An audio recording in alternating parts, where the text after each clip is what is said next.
Dihentak sunyi, geram gusarmu mulai gerayangi kupingku dibungkam. Assalamualaikum warahmatullahi wabarakatuh. Halo semuanya, perkenalkan nama saya Erlinda Aprilianti Septian dari jurusan Hukum Keluarga, Fakultas Syariah dan Hukum, UIN Sunan Gunung Jati Bandung. Dalam video ini, saya akan membahas salah satu tragedi terbesar tentang pelanggaran hak asasi manusia di Indonesia, yaitu tragedi Kanjuruhan yang terjadi pada tanggal 1 Oktober 2022 di Malang, Jawa Timur. Terakhir kali kita bicarakan besokan bagaimana.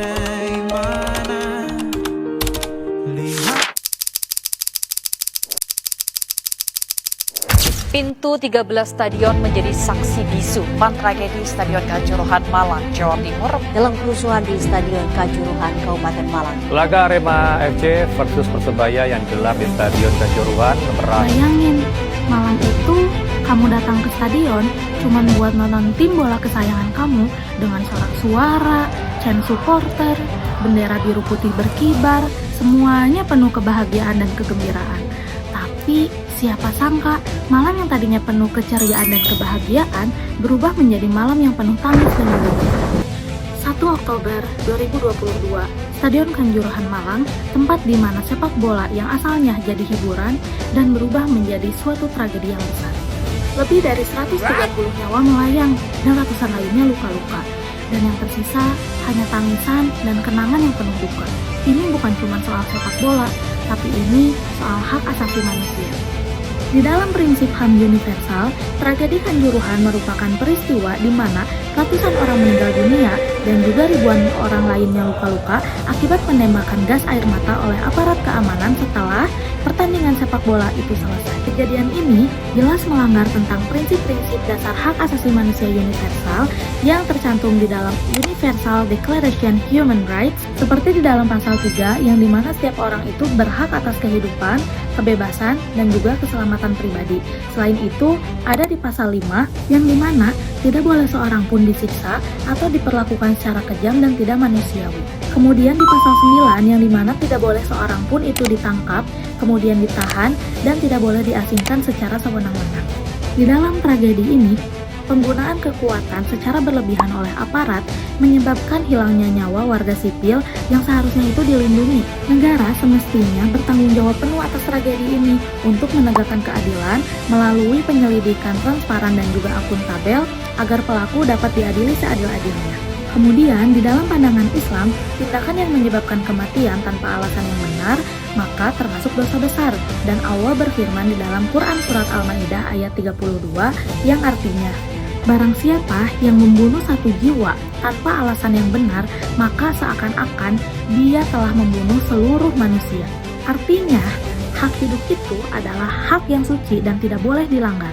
Dan kemudian di dalam prinsip maqasid syariah, tujuan hukum Islam itu adalah untuk menjaga jiwa atau hifzun nas, kemudian kehormatan dan juga keadilan.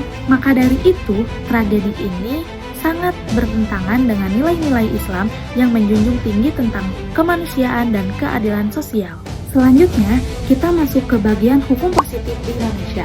Di dalam konteks nasional, tragedi ini jelas melanggar beberapa aturan penting yang telah tercantum di dalam undang-undang, antara lain pasal 28A Undang-Undang 1945 yang dimana menjamin hak setiap warga negara untuk hidup dan mempertahankan kehidupannya. Kemudian ada juga di Undang-Undang Nomor 39 Tahun 1999 tentang Hak Asasi Manusia Pasal 9 Ayat 1 yang dimana menegaskan hak untuk hidup dan meningkatkan taraf kehidupan.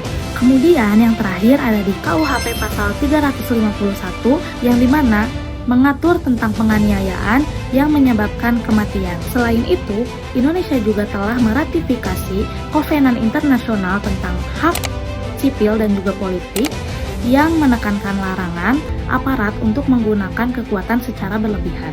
Dengan begitu, negara seharusnya tidak hanya memberikan pernyataan bela sungkawa saja, tetapi juga harus menegakkan keadilan yang adil dan juga transparan agar tidak ada lagi praktik impunitas yang dimana si pelaku bisa lolos begitu saja. Nah, kalau kita telusuri lebih dalam, apa sih yang menyebabkan tragedi ini bisa terjadi?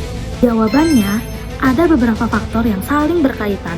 Pertama, kesalahan prosedur keamanan seperti penggunaan gas air mata di area tertutup. Yang kedua, kurangnya pelatihan aparat keamanan dalam menghadapi situasi massa yang besar.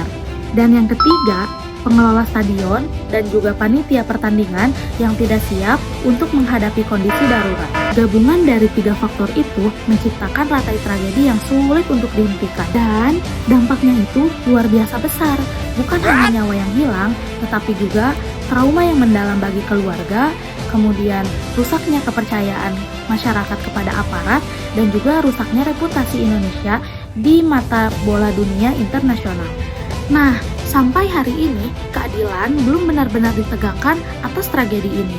Masih banyak pelaku yang seharusnya bertanggung jawab, tapi masih bisa hidup bebas dan tidak mendapatkan hukuman yang setimpal. Kemudian, proses hukumnya terasa sangat setengah hati, dan korban beserta keluarganya seperti dibiarkan berjuang sendiri untuk mencari keadilan. Itulah sebabnya, setiap tanggal 1 Oktober, masyarakat dan juga keluarga korban selalu memperingati hari tersebut sebagai Hari Duka Kanjuruhan. Mereka berbondong-bondong datang ke stadion untuk menambur bunga, menyalakan lilin, dan juga berdoa.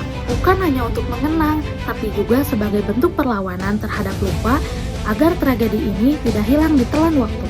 Dan juga agar keadilan yang belum ditegakkan bisa terus disuarakan. Setelah melihat semua analisis tadi, tentunya kita bertanya-tanya, lalu apa sih yang bisa kita lakukan supaya hal ini tidak terulang lagi? Nah, jawabannya ada beberapa langkah penting, yaitu antara lain, yang pertama, pemerintah dan penegak hukum itu harus tegas dan transparan dalam memproses pihak yang terlibat. Kemudian yang kedua, PSSI dan pihak keamanan perlu memperbaiki sistem manajemen risiko dan menerapkan standar keselamatan FIFA. Kemudian yang ketiga, masyarakat dan media harus terus mengawal ke proses hukum supaya tidak berhenti di tengah jalan. Dan yang terakhir, dari sisi moral dan juga pandangan Islam yang dimana perlu ditanamkan bahwa setiap manusia itu memiliki kehormatan dan hak untuk hidup yang dimana tidak boleh dirampas oleh siapapun. Sebagai penutup, tragedi Kanjuruhan ini bukan hanya soal tentang kelalaian saja, tetapi juga lemahnya cermin terhadap penghargaan nilai kemanusiaan. Semoga dari peristiwa ini kita semua belajar bahwa keadilan dan kemanusiaan itu harus tetap berjalan secara beriringan. Lihatlah semua sudut itu, Bandung kan selalu memelukmu, dinginnya hangatkanmu selalu, dilengkapi lapisan selimut yang berupa dekapan nadi yang mengalir menjadi seruan di hati, bermuarakan kabar baru tentang mimpi berkecukupan tanpa harus lembur lagi, kegambir lagi.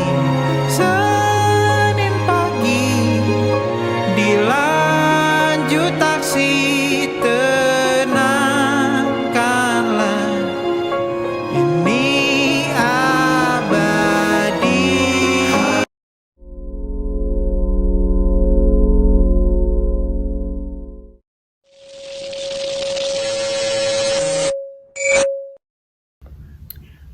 Terima kasih yang sudah menonton video ini. Semoga kita bisa membuka mata dan hati kita tentang pentingnya menegakkan hak asasi manusia di Indonesia. Jangan lupa like, comment, and share supaya pesan ini bisa menyebar lebih luas dan menjadi pengingat bagi kita semua. Wassalamualaikum warahmatullahi wabarakatuh.